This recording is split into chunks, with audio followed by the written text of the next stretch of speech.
Depression is often misunderstood in the public. Sometimes people think that people with depression are weak or lazy, when in actuality, people with depression are struggling with a very complex illness that has biological, psychological, and social causes and consequences.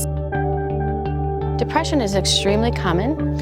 It affects 1 in 4 women and about 1 in 5 or 6 men. And those who don't experience depression themselves often have a friend or family member who are experiencing it.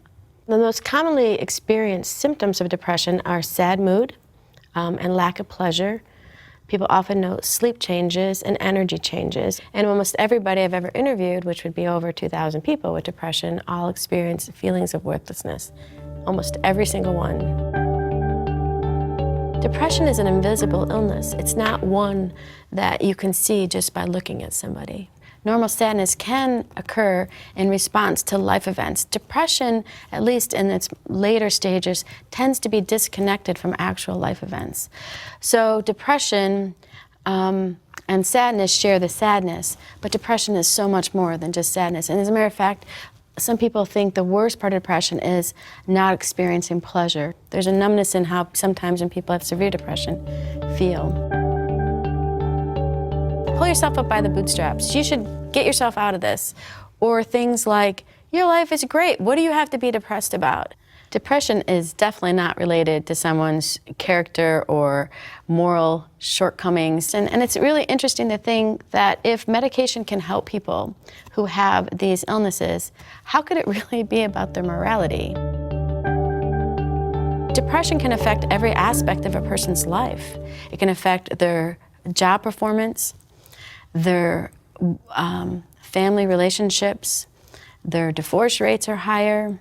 It can affect their parenting abilities. And depression is one of the leading causes of economic burden of any diseases. People are often surprised to hear that it costs more to the society than cancer or heart disease. If depression goes untreated, it could turn out a variety of different ways. It could be that people stay at the same sort of negative level that they've been, or sometimes it can get much worse. So it can, with each passing depression, some people feel worse and worse, so that they might, approximately about 20% of people, I believe, with major depression end up making some form of suicide attempt. So the question is, how do we get people to feel better so that they can think better, or vice versa? How do we get them to think differently so that they can feel differently? Usually people come at depression with one form of treatment or the other.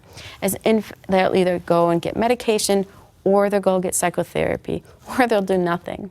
In fact, the data support that the best treatment for depression is a combination of medication and psychotherapy.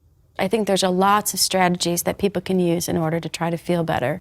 Improving their sleep and sleep hygiene, exercising 30 minutes a day, particularly aerobic exercise seems to be very effective for people with depression. And for the social piece, I'd really recommend to try to develop more social engagement with people, because again, I think that's one way that people can actually help themselves to feel better. The good news is that depression is a very treatable illness. The majority of people who get care, particularly if they can get care early, will end up doing very well.